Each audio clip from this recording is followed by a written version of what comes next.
The dream was in her hands, a boarding pass to the Rhode Island School of Design, and a sketchbook that held her soul.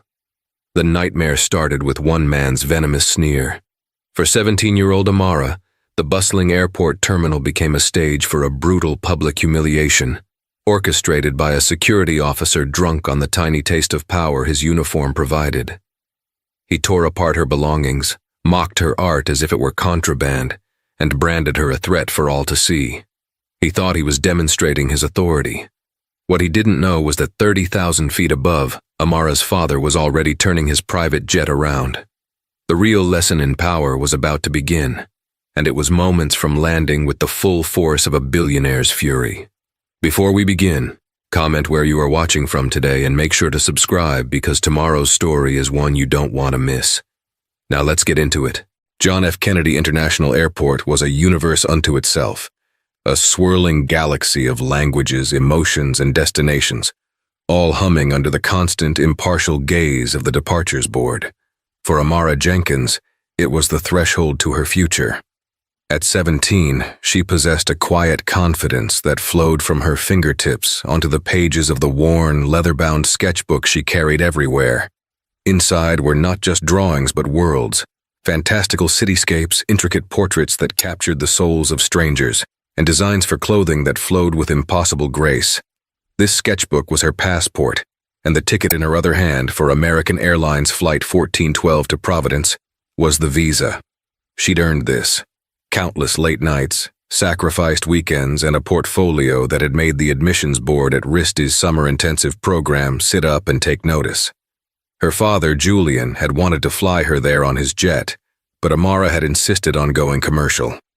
She wanted to feel like a regular student, to arrive with the same flutter of nervous excitement as everyone else, not to be the girl who stepped off a private plane. It was a small act of independence, a rite of passage she craved. Her father had finally relented, his warm, deep voice full of pride. "All right, my little eagle.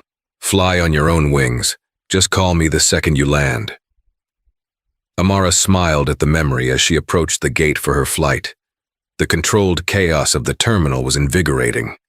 She found a seat near the window, pulled out her sketchbook, and began to draw the sweeping wing of the Boeing 737 parked outside, losing herself in the familiar comfort of lines and shading. "Boarding for Groups 1 and 2 will now commence." A tinny voice crackled over the PA system. Amara, holding a Group 3 ticket, continued to sketch, waiting for her turn. She was so absorbed in capturing the precise curvature of a turbine engine that she almost missed the next announcement. "We are now boarding Groups 3 and 4. Closing her sketchbook, she stood and joined the queue, a pleasant thrum of anticipation in her chest. The line moved slowly. When she finally reached the podium, she handed her boarding pass and ID to the gate agent, a woman in her late 40s named Brenda, whose name tag was pinned slightly askew on her navy blue uniform. Brenda glanced at the ticket, then at Amara, then back at the ticket. A small, unpleasant frown tightened her lips. "Your carry-on," she said, her voice flat. She gestured to Amara's small rolling suitcase and her backpack, which held her sketchbook and laptop. "You need to consolidate. Only one carry-on and one personal item." Amara blinked. "This is a backpack and a suitcase, that's standard." "The backpack is too large to be considered a personal item. It's a second carry-on," Brenda stated, her tone implying Amara was either stupid or trying to pull a fast one. "You'll need to check the suitcase." "But boarding has already started. They told me at the check-in desk it was fine," Amara explained calmly, though a knot of anxiety was beginning to form in her stomach. Other passengers were starting to stare. "The check-in desk isn't here, I am," Brenda said, tapping a perfectly manicured nail on the counter. "Step aside and let other people board. You can go back to the ticketing counter and pay to check the bag." "The flight will be gone by then," Amara pleaded, her voice rising slightly. "Can't I just gate check it here, please?" Brenda let out an exaggerated sigh. "Fine, but it'll be $50.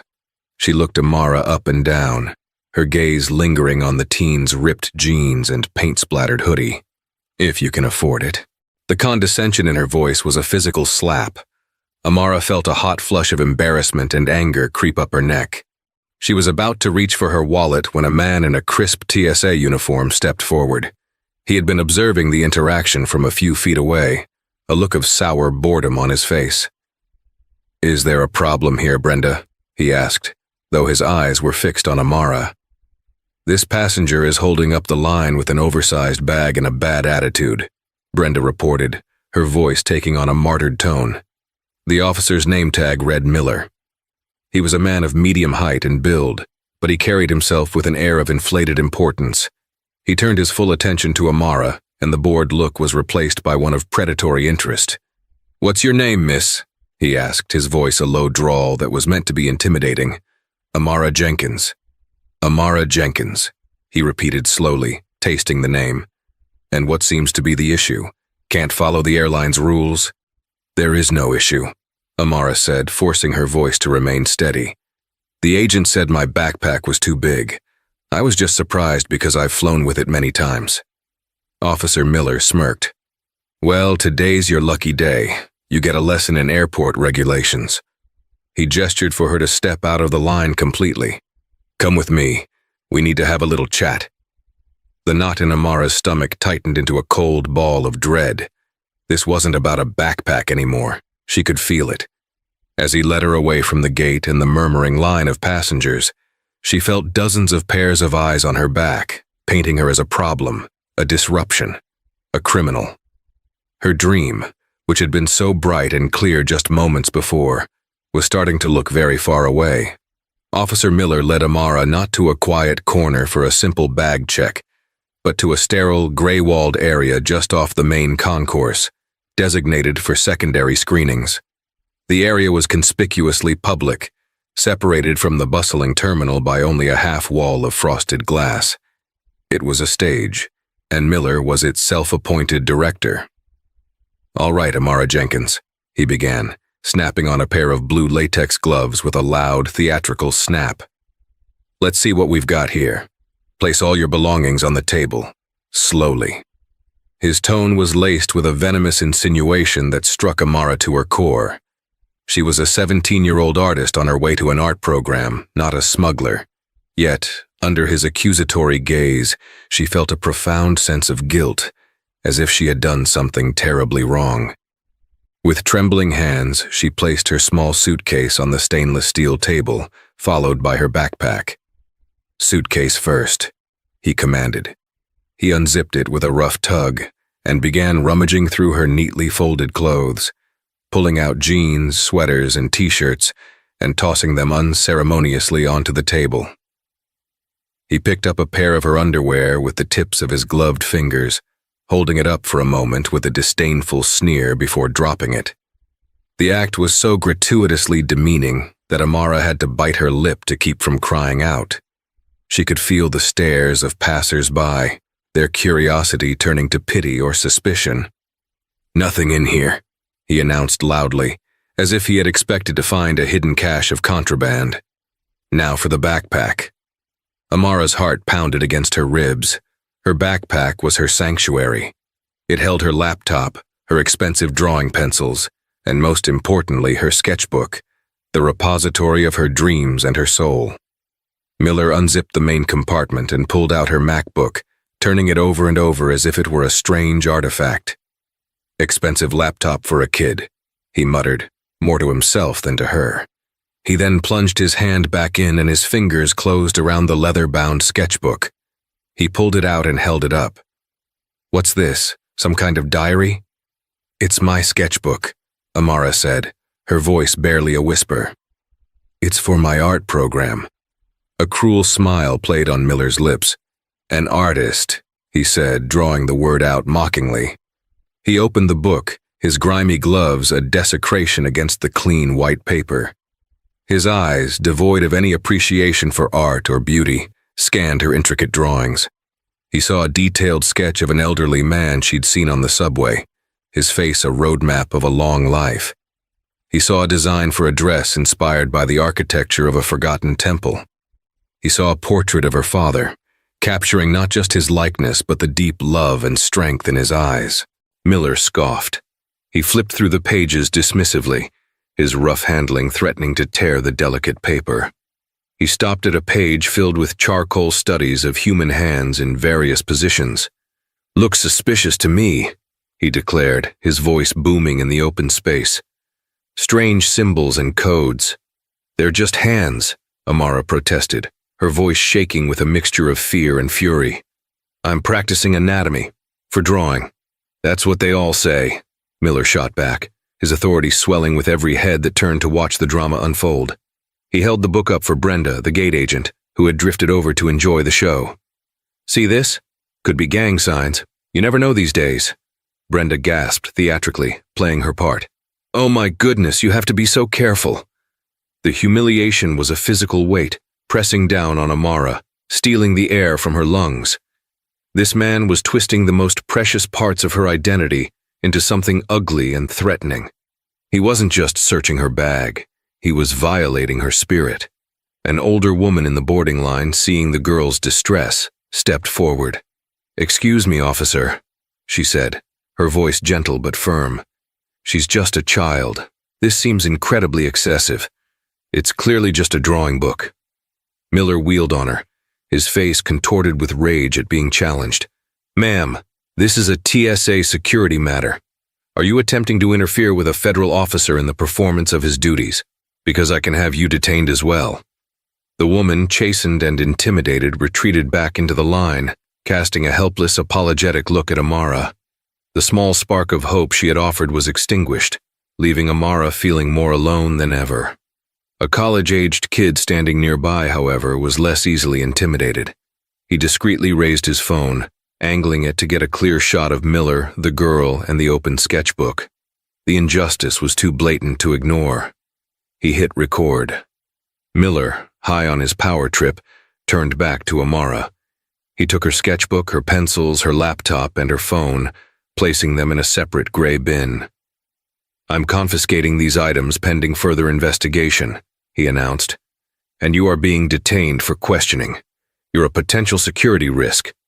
He gestured towards a small, windowless room behind the screening area. "In there. Now." The words hit her like a physical blow. Detained. Security risk. They were turning her dream trip into a nightmare. All because a man with a badge had decided to use his power to bully a teenage girl who looked different from him. As she walked towards the interrogation room on legs that felt like jelly, she could feel the weight of every suspicious glance, every whisper. Officer Miller had succeeded. He had stripped her of her dignity and painted her as a threat, all before a captive audience in the middle of JFK.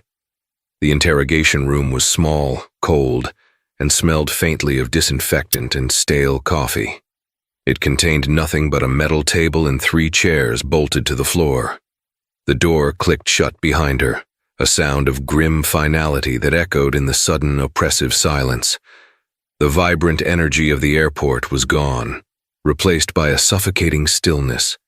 Amara sat in one of the chairs, wrapping her arms around herself, trying to fight back the tears that burned behind her eyes. Officer Miller entered a moment later, carrying her sketchbook. He tossed it onto the table with a clatter that made her flinch. He was joined by another man, older and broader, with a salt and pepper mustache and a name tag that read Supervisor Thorne. Thorne's expression was one of weary annoyance, as if this was just another piece of irritating paperwork he had to get through. "So, Miller," Thorne began, not even looking at Amara. "What's the story here?" "Subject was causing a disturbance at the gate," Miller reported, his voice dripping with self-importance. "Refused to comply with airline baggage policies, became belligerent. A search of her belongings revealed suspicious materials." He tapped the sketchbook. "Possible coded messages, gang-related insignia. I felt a more thorough interview was warranted to assess the threat level." Amara's jaw dropped. The lies were so blatant, so audacious that for a moment she was too stunned to speak. Belligerent? Coded messages? "That's not true," she finally managed to say, her voice trembling but clear. "None of that is true. The gate agent was rude about my bag, and he—" She gestured at Miller. "He dragged me over here and made things up. Those are just my drawings." Thorne finally deigned to look at her, his eyes cold and dismissive. "Miss, Officer Miller is a trained federal agent. Are you accusing him of fabricating a report?" "Yes," Amara said, her courage surging past her fear. "That's exactly what I'm accusing him of." Miller chuckled, a low, nasty sound. "See? Belligerent, uncooperative." He leaned forward, his face close to hers. "Let's start from the beginning, Amara. Who are you traveling with? Who are you meeting in Providence? Who do you work for?" The questions were rapid fire, designed to confuse and intimidate. "I'm traveling alone. I'm going to a summer art program at the Rhode Island School of Design. I don't work for anyone. I'm a student," she answered, trying to keep her story straight and simple because it was the truth. "RISD, huh?" Miller sneered. "That's a fancy, expensive school. How does someone like you afford a ticket to a place like that?" The implication was ugly and clear. Someone like you. It hung in the air, thick and poisonous. "My father is paying for it," she said through gritted teeth. "And who is this father?" Thorne interjected, picking up a pen and a form. "What's his name?" "Julian Jenkins." "And his occupation?" "He's in technology," Amara said vaguely, not wanting to give them any more than she had to. Miller laughed out loud. "He's in technology. Is that what they're calling it these days? Does he fix computers at the local library?" The degradation was relentless.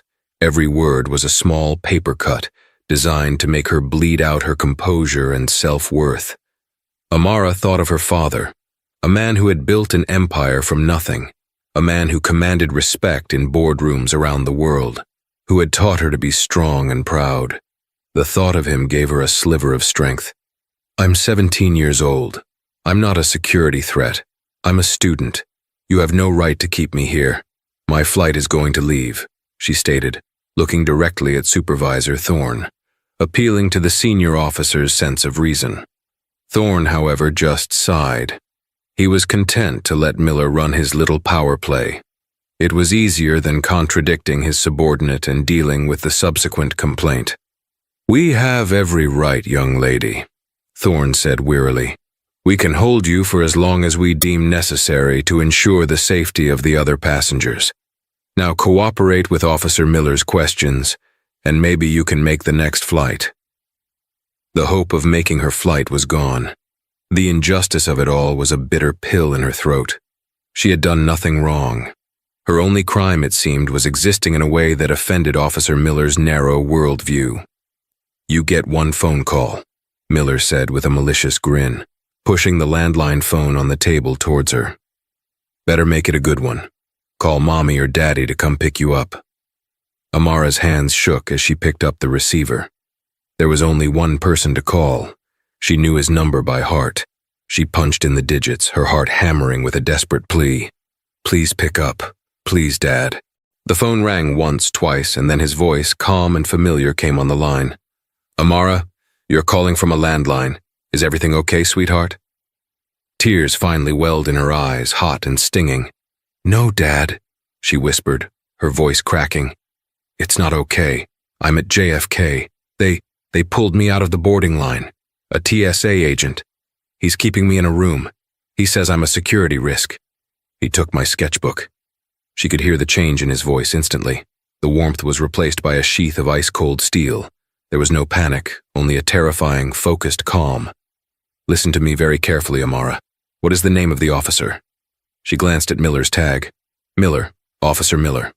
"Okay, put him on the phone." Amara held the receiver out to Miller. "My dad wants to talk to you." Miller rolled his eyes and snatched the phone from her. "Yeah, this is Officer Miller." "Who is this?" he said into the receiver with puffed-up arrogance. He listened for a moment, his smirk firmly in place. Then the smirk began to falter. His eyes widened slightly. His posture straightened. "Sir, this is an active security situation. No, I can't just—" "Sir, with all due respect, you don't understand the protocols." He fell silent again, listening. His face, which had been flushed with power, was rapidly losing its color. He looked over at Supervisor Thorne, a flicker of panic in his eyes. "Yes, sir," he finally said, his voice now several octaves higher and stripped of all its earlier bravado. "I understand, yes, immediately." He hung up the phone, placing it back on the cradle with a hand that was visibly shaking. "What is it?" Thorne asked, annoyed. "Who was that?" Miller swallowed hard. He said not to let her go anywhere," he stammered. "He said he's 5 minutes out." Thorne frowned. 5 minutes out from where? The parking lot? Miller shook his head, looking towards the closed door as if he could see through it, to the sky beyond. "No," he whispered, a new kind of fear dawning on his face. "He said he's on final approach." In the sterile confines of the control tower at JFK, the atmosphere was one of practiced, unruffled professionalism. Controllers sat before their glowing screens, their voices a calm, steady ballet of instructions that guided metallic giants through the invisible highways of the sky. It was a normal Tuesday afternoon until a priority call patched through from the New York TRACON, the Radar Approach Control Center. "JFK Tower, this is Liberty Approach. We have a priority inbound. Ethereum 1, a Gulfstream G700 squawking 7,700, requesting immediate, unscheduled landing on runway 31L. Owner is declaring an in-flight family emergency." A ripple of tension went through the tower. A G700 was a top-of-the-line, ultra-long-range business jet, the kind owned by billionaires and heads of state. Ethereum 1 was the call sign for the corporate fleet of Ethereum Dynamics, the tech behemoth founded by the notoriously private and intensely driven Julian Jenkins. And squawking 7,700, the code for a general emergency, was a clear signal to part the waters. "Liberty, confirm Ethereum 1 is declaring an emergency?" the tower supervisor asked, his voice sharp. "Affirmative, Tower. Pilot states the emergency is on the ground. He has been instructed to land with maximum expediency. He's 10 miles out, descending through 3,000. Instructions flew across the room. "Hold all departures on 31L. Vector American 112 to a holding pattern. Clear the runway. Get me the manifest for Ethereum 1, now." On the ground, Supervisor Thorne was getting a call from airport operations on his radio, his face growing paler with every word.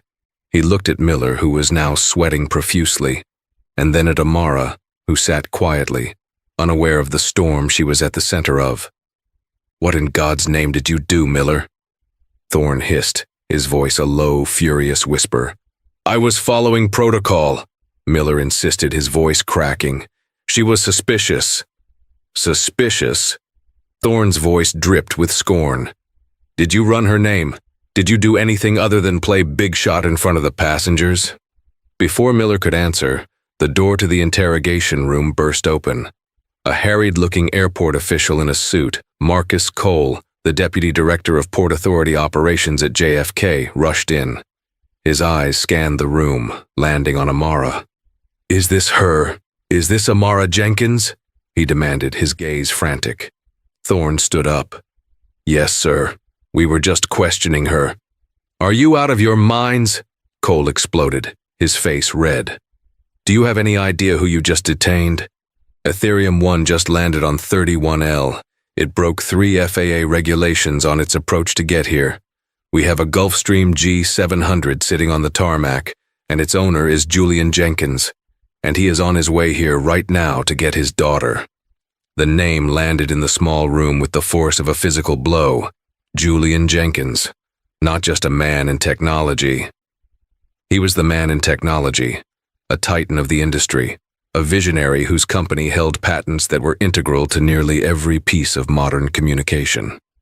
His net worth was a number with too many commas to easily comprehend, and he was notoriously protective of his family's privacy. Miller looked like he was going to be physically ill. He slumped against the wall, his face the color of ash. He had picked a fight with a god of the modern world. From outside, a new commotion could be heard. Shouts, the sound of running feet. The door opened again, but this time, it wasn't an airport official. Standing in the doorway was Julian Jenkins. He was not a large man, but he filled the space with an aura of immense, compressed power. He was dressed in a simple dark gray sweater and slacks, clothes designed for comfort on a long flight, but he wore them with the authority of a king in his robes. His face was a mask of cold fury. His eyes, the same intelligent, perceptive eyes Amara had captured in her sketchbook, were locked on his daughter. He walked past the stunned airport officials and TSA agents as if they were nothing more than furniture. He knelt in front of Amara, his expression softening only when he looked at her. "Are you okay, sweetheart?" he asked, his voice a low, controlled rumble. Amara could only nod, a single tear finally escaping and tracing a path down her cheek. Julian gently brushed it away. "It's over now." He stood up and turned to face the men in the room. His gaze swept over Marcus Cole, then Supervisor Thorne, and finally settled on Officer Miller. The temperature in the room seemed to drop 20 degrees. "You," Julian said, his voice quiet but carrying the chilling weight of absolute command. "You are Officer Miller." Miller, pinned by the billionaire's gaze, could only manage a pathetic, squeaking noise. "You took my daughter's belongings," Julian continued, his voice dangerously calm. "You locked her in this room. You accused her of being a criminal. You humiliated her." He took a step forward. "I want to hear you explain why." Behind him, two more figures appeared in the doorway. A woman in a razor-sharp business suit holding a tablet, his chief of staff, Evelyn, and the head of his personal security detail, a large, imposing man who looked like he could wrestle a bear and win. The stage was no longer Miller's. A far more powerful director had just arrived, and the final act was about to begin. The silence in the interrogation room was absolute, broken only by the frantic thumping of Officer Miller's own heart. Julian Jenkins' question hung in the air, not as an inquiry, but as a verdict waiting to be executed. Miller opened his mouth, but no sound came out. His mind, which had been so quick with snide remarks and baseless accusations, was a complete blank. He looked to Supervisor Thorne for help, but Thorne was staring at the floor, actively trying to become invisible. The airport director, Marcus Cole, stepped forward, his expression a practiced mask of deep concern and apology. "Mr. Jenkins," Cole began, his voice smooth and placating, "I am Marcus Cole, Deputy Director of Operations.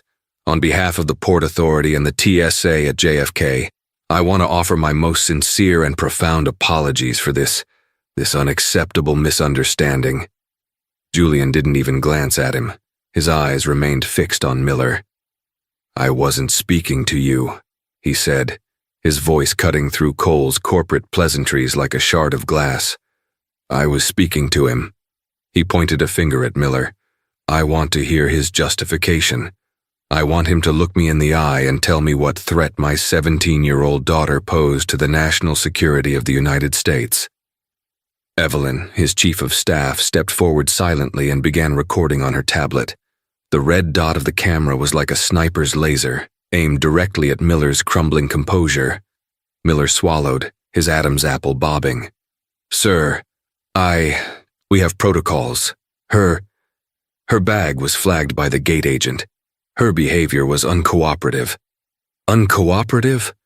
Julian took another step closer, his voice dropping to a near whisper, which was somehow more terrifying than a shout. "Was she uncooperative when you rifled through her underwear in front of a crowd of strangers? Was she uncooperative when you mocked her art and called it gang signs? My daughter, who has more talent and integrity in her little finger than you have in your entire pathetic existence." Every word was a precision strike. It was clear he had been filled in on the details. Amara must have told him on the phone, or perhaps he had already seen the video.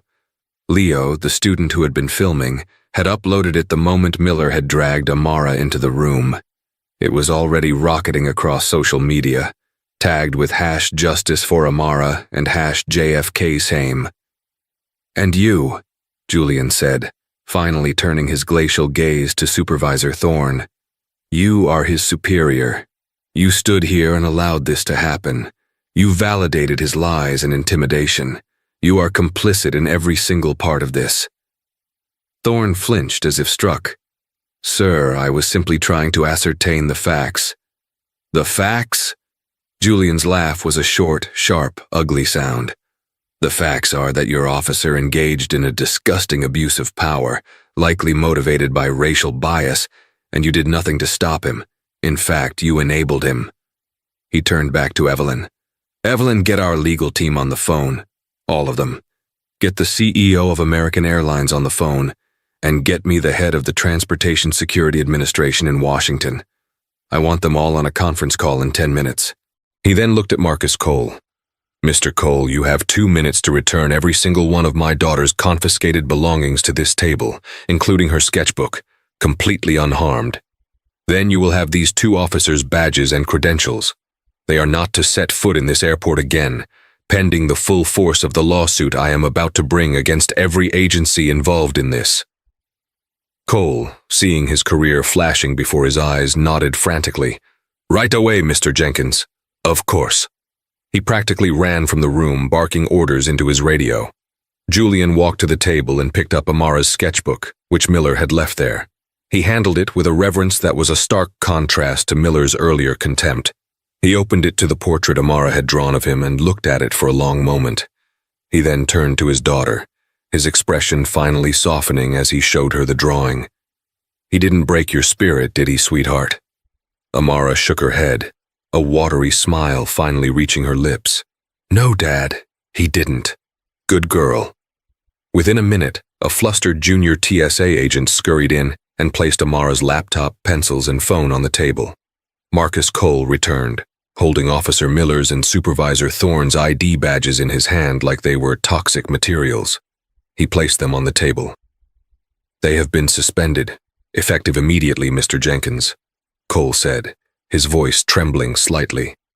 "A full and thorough investigation will be launched." "An investigation?" Julian said, raising an eyebrow. "Oh, don't worry. I won't be leaving anything to chance. My investigation is just beginning." He looked at Miller and Thorne, who were standing frozen, stripped of their authority and dignity. "You two are going to become the textbook examples of what happens when you let a little bit of power rot your soul. You are going to be famous, but not in the way you ever wanted." He put a protective arm around Amara's shoulders. "Let's go, honey, we're leaving." As he guided her out of the room, past the stunned airport employees and the gathering crowd of onlookers, Amara took one last look back. She saw Officer Miller, the man who had tried to make her feel small and worthless, looking utterly broken. The power he had wielded so cruelly had turned on him, and the reckoning had been swift, total, and devastating. The walk from the interrogation room to the jet was a surreal experience for Amara.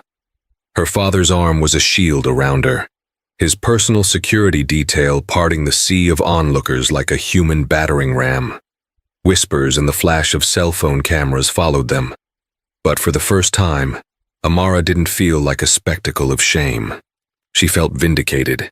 The video Leo had posted was now a viral supernova, the story spreading with righteous fury across the internet.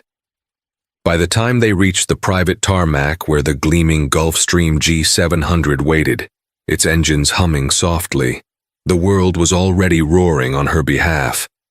Once inside the luxurious cabin, surrounded by soft cream leather and polished walnut, the adrenaline that had sustained Amara began to ebb away, leaving her feeling shaky and exhausted. Her father guided her to a seat and buckled her in, his movements gentle and reassuring. "Evelyn," Julian said, his voice back to its boardroom steel. "Get it done."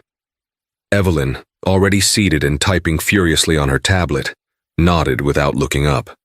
"Legal is drafting the initial complaint.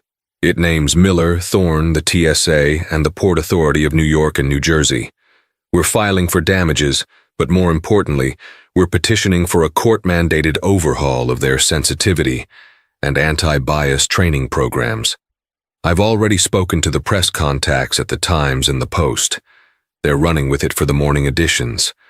The CEO of American Airlines is on hold, ready to issue a public apology and offer you lifetime top-tier status for Amara. Reject it," Julian said curtly. "Tell him I don't want perks. I want him to publicly review his company's partnership with the security contractors at all major hubs. I want accountability, not a free bag of peanuts." The jet began to taxi, its powerful engines spooling up. Through the window, Amara could see the commercial terminal shrinking, a world of lines and rules and petty tyrants fading into the distance. The consequences for Officer Miller and Supervisor Thorne were not left to the slow, grinding wheels of bureaucracy. Julian Jenkins's influence acted as a powerful accelerant.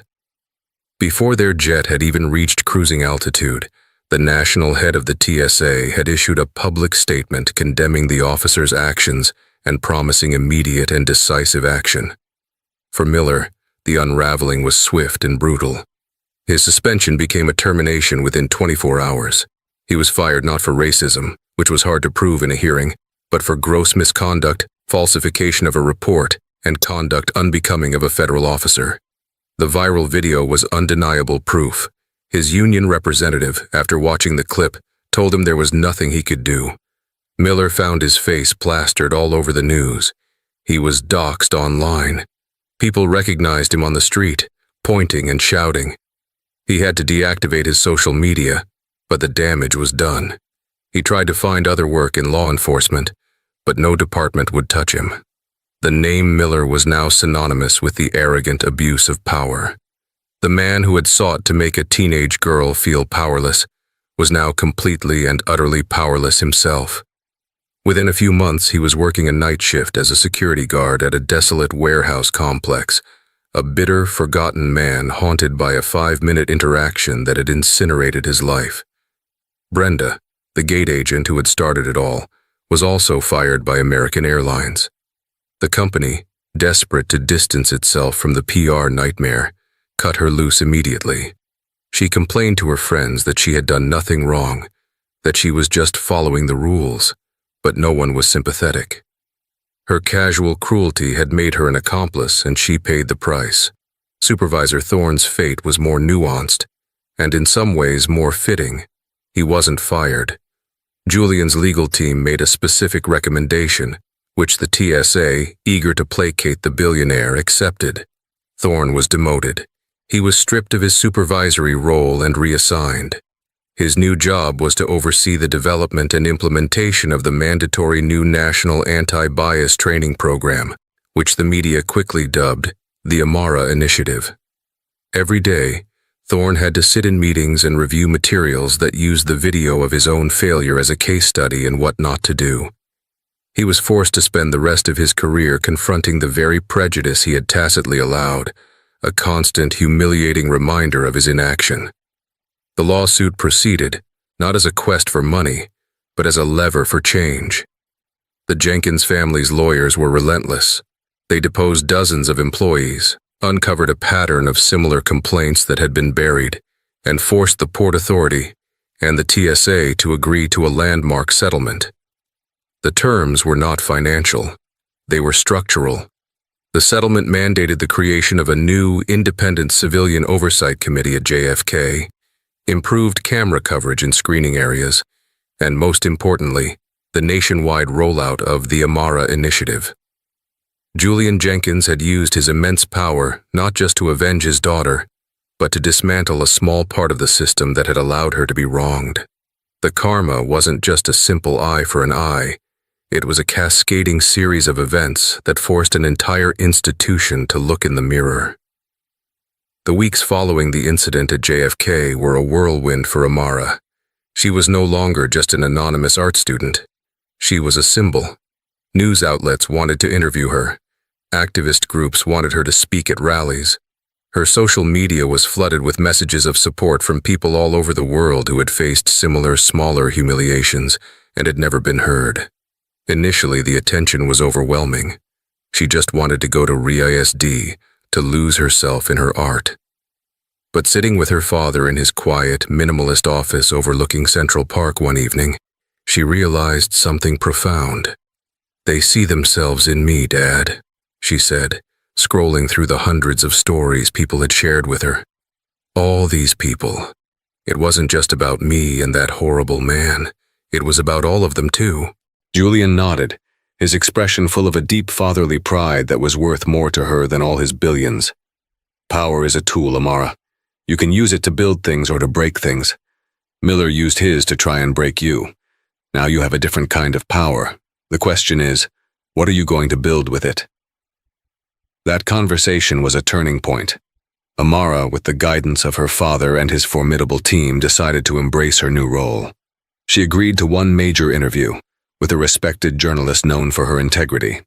On national television, Amara didn't speak with anger or bitterness. She spoke with a quiet, articulate grace that captivated the nation. She talked about her love for art, her excitement for her future, and how that moment of joy had been so easily twisted into one of fear. Officer Miller saw my clothes, my skin, and my sketchbook, and he built a story in his head about who I was, she said, looking directly into the camera. A story that had nothing to do with the truth. The real problem isn't just one bad officer. It's a system that allows that kind of story to have power. That's what needs to change. People shouldn't have to be the daughter of a billionaire to have their rights respected. Her words resonated deeply. She became the face of the reform movement her father's lawsuit was forcing into existence. She worked with the curriculum developers for the Amara Initiative, providing a perspective they could never get from a textbook. She insisted that the training include sessions led by psychologists and sociologists, focusing on the subtle, insidious nature of unconscious bias. Her sketchbook, once an object of suspicion, became a symbol of her resilience. A prestigious New York gallery offered to exhibit her drawings. The centerpiece of the exhibit was a new, large-scale charcoal piece she had created.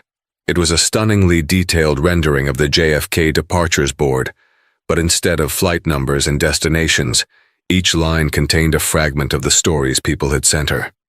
Pulled over for no reason, followed in a store, denied a promotion, told I don't belong. It was a powerful, heartbreaking mosaic of 1,000 quiet injustices. The exhibit sold out, and Amara donated the entire proceeds to a non-profit that provided legal aid to victims of discrimination. She did go to RISD, not just for the summer program, but as a full-time undergraduate student the following year, having received a merit-based scholarship that had nothing to do with her father's name. She arrived not as the girl who stepped off a private jet, but as Amara Jenkins, a gifted artist and a powerful young woman who had faced down ugliness and had chosen to create beauty and change in its wake. She had learned a harsh lesson that day at the airport. The world held a casual cruelty she had never fully understood. But she had also learned a more important one, that one person, armed with the truth and the courage to speak it, could force that world to become just a little bit better. Her father had landed his jet to save her, but in the end, she was the one who was truly taking flight. Years, like the steady accumulation of paint on a canvas, add layers of depth and texture to the past. The sharp, painful memory of that afternoon at JFK did not fade for Amara. Instead, it transformed. It became the foundational layer of her life's masterpiece, a dark underpainting from which vibrant, meaningful colors would eventually emerge. The world, with its relentless news cycles, moved on, but the changes wrought by that single, brutal abuse of power continued to ripple outward, shaping institutions and lives in ways both seen and unseen. The most visible of these changes was the federal program that bore her name. The Amara Initiative was not just another stale PowerPoint presentation delivered in a stuffy conference room. Julian Jenkins had ensured it was funded, developed, and implemented with the same ruthless efficiency he applied to his tech ventures. Amara herself was its soul. In the early days, she sat in sterile boardrooms with high-ranking TSA officials and curriculum designers, a lone artist in a sea of bureaucrats. They expected a figurehead, a victim whose story they could sanitize for a training manual. They got an architect. "You have a module here called Identifying Suspicious Behavior," she said in one meeting, pointing to a draft document. "The problem is that the definition of suspicious is filtered through the officer's personal biases. Miller saw my hoodie, my sketchbook, and the color of my skin, and his brain manufactured suspicion where there was none. We have to train people to question their own internal narratives." The officials shifted uncomfortably. This was deeper than they had intended to go, but Amara was relentless. With the backing of her father's legal team, she pushed for the inclusion of sociologists and psychologists. The initiative evolved. It incorporated cutting-edge virtual reality training. New recruits were placed in a simulated airport terminal. They would stand in Officer Miller's virtual shoes, watching a young black woman approach the gate. They would feel the subtle, programmed prompts of their own unconscious bias, a flicker of judgment at her clothes, a dismissive thought about her art. The simulation would then show them the devastating emotional and professional fallout of their potential actions. They saw the scene from Amara's perspective, the world growing loud and threatening, the feeling of being publicly shamed. They experienced the viral video, the public outcry, the termination hearings. It was visceral, uncomfortable, and profoundly effective. A young recruit named David, fresh out of training in Omaha, went through the simulation. He came out shaken. "I always thought I'd be the hero," he confessed to his instructor. "But in the sim, for a second I felt that flicker of annoyance, that urge to just put her in her place. I get it now. The power, it's a weight, not a weapon." That was the initiative's true purpose, not just to teach rules, but to instill empathy. And the man tasked with overseeing its national rollout was former Supervisor Thorne. His was a special kind of penance. For the first 2 years, he performed his duties with a resentful, grim obedience. He was a ghost haunting the agency he once felt proud of, his demotion a constant, visible brand of his failure. He spent his days in endless meetings, reviewing the very footage that sealed his fate, his own inaction playing on a loop. He never reached out to Amara. Shame was a wall too high to climb. But slowly, something shifted. In city after city, he saw the small changes. He heard recruits like David talking not about control, but about responsibility. The work, which began as a punishment, became a quiet, reluctant mission. He would never undo his failure on that day, but he could spend the rest of his career trying to prevent another man from making the same mistake.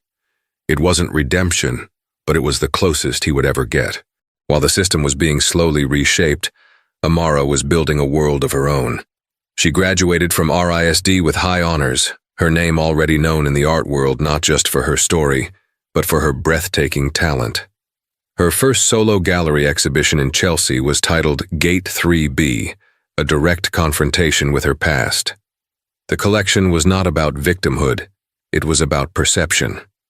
One massive canvas, the uniform, was a photorealistic painting of Miller's chest, the badge and name tag rendered in painstaking detail, but the face above it was a chaotic blur of angry abstract colors, representing the bias that had obscured his humanity.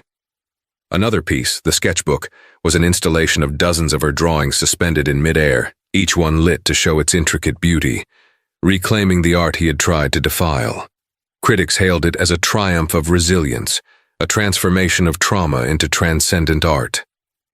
With the profits from the show and a significant endowment from her father, she officially launched the Jenkins Foundation for Art and Justice. She wasn't content to just write checks. She sought out young, marginalized artists, the kinds of kids who might be profiled in an airport, whose talent was in danger of being stifled by a world that judged them before they ever picked up a brush. One such artist was a 17-year-old boy from the Bronx named Marcus, a brilliant graffiti artist whose work was legally confined to a few community-sanctioned walls. He dreamed of becoming a graphic designer, but his portfolio was on brick and concrete, not paper. The foundation gave him a grant, not just for art school, but for the tools he needed: a powerful computer, a digital drawing tablet, and mentorship. The mentor was Amara herself. She met with him in his neighborhood, watching him work on a vibrant mural. "They see this," Marcus said, gesturing to his art, "and they see a crime. They don't see the color theory, the composition, the hours of practice." "I know," Amara said softly, her mind flashing back to Miller's sneer. "He called my drawings gang signs. Your job isn't to convince the Millers of the world. They'll never see it.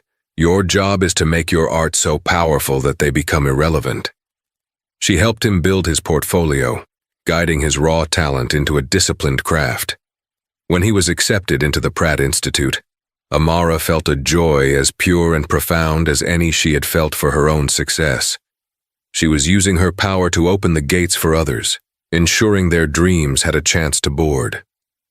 The ghosts of Concourse B had their own destinies to live out. Brenda, the American Airlines gate agent, found that her firing for gross misconduct in customer relations made her virtually unemployable in the travel industry.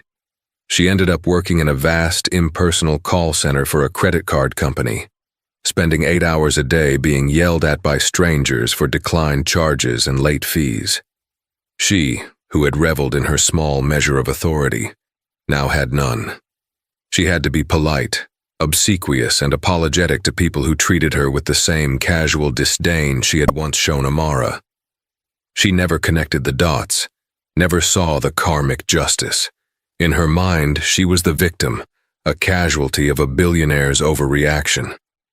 The fate of Officer Miller was darker. He lost his home. His wife, tired of being married to a public disgrace, left him. He drifted through a series of dead-end security jobs, each one more demeaning than the last. He ended up on the overnight shift at a frozen fish distribution warehouse in Elizabeth, New Jersey. His job was to walk the perimeter of a vast, humming, freezing building, checking locks and watching for ghosts. He was bitter, a man pickled in his own resentment. He spent his long, lonely nights scrolling through conspiracy websites on his phone, convinced that the world had conspired against him. One night, shivering in the pre-dawn chill, he saw a news alert on his phone. It was a story about the Jenkins Foundation for Art and Justice, celebrating its 5th anniversary. There was a picture of Amara, poised and smiling, standing next to a gifted young artist. The headline read, "Amara Jenkins, turning injustice into inspiration." Miller hurled his phone against the concrete wall of the warehouse, shattering the screen. "It's not fair," he screamed into the empty, frozen air. "I was just doing my job." But there was no one to hear him but the humming freezers guarding their silent, frozen cargo. His rage was as impotent and as cold as the world he now inhabited. Nearly a decade after the incident, Amara found herself back at JFK. She was flying to London, where the Tate Modern was hosting a retrospective of her early work. The airport was an entirely different place. Terminal 4 had been redesigned, filled with light, art installations, and open spaces. The security checkpoint was still imposing, but the process felt less adversarial. She watched a young TSA agent patiently explain the liquids rule to a flustered tourist, his tone helpful, not accusatory. She saw the small plaques at every station, reminding employees of the core tenets of the Amara Initiative: respect, de-escalation, and impartiality. Her flight was delayed. She settled into a seat at a cafe overlooking the tarmac. She pulled out a new sketchbook, a gift from her father, its leather even softer than the original, and began to draw. A woman who had been clearing the adjacent table paused, her eyes fixed on Amara. "I'm sorry to bother you," the woman said, her voice hesitant. She was older now, her face lined with a kindness Amara recognized instantly. "You're Amara Jenkins. I was here 10 years ago. My name is Eleanor. I was in line for that flight to Providence." Amara put down her pencil, her heart giving a jolt. She remembered the woman's face, the one person who had tried to speak up for her. "I remember you," Amara said, her voice thick with emotion. "You tried to help me." Eleanor's eyes filled with tears. "I didn't do enough. I let him shout me down. I've felt guilty about that for years, but I wanted to tell you, I'm a teacher, and every year, when I teach my students about civics and courage, I tell them your story. I tell them about the girl with the sketchbook, and I tell them about my own failure to be braver. You've taught more people than you can ever imagine."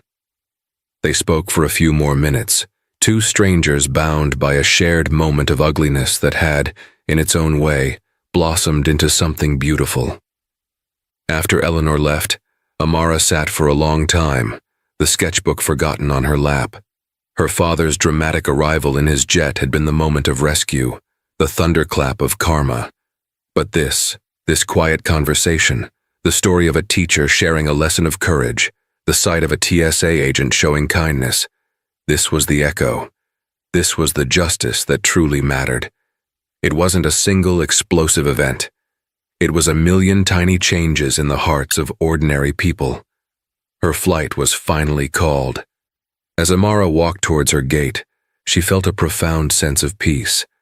She had not asked for the battle that found her that day, but she had fought it. And in winning, she hadn't just saved herself, she had helped redraw the map for so many others. She was no longer the girl who was told she didn't belong. She was the woman who had helped build a world where more people did. That was the story of Amara Jenkins, a young woman whose talent and spirit refused to be extinguished by prejudice and an abuse of power. It's a powerful reminder that while injustice can strike in the most ordinary of places, the demand for accountability can move mountains, or in this case, ground an entire airport's operations. The karma that found Officer Miller wasn't just about him losing his job.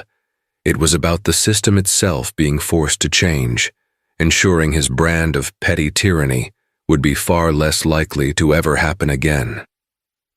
Amara's story shows us that true strength isn't just about weathering the storm, but about using its energy to reshape the landscape for the better. What did you think of Julian's response? Was it the perfect act of a protective father, or did it show a different kind of power at play? Let us know your thoughts in the comments below. If stories of justice, resilience, and powerful karma resonate with you, make sure to hit that like button, share this video with someone who needs to see it, and subscribe to the channel for more unforgettable real-life dramas. Thank you for listening.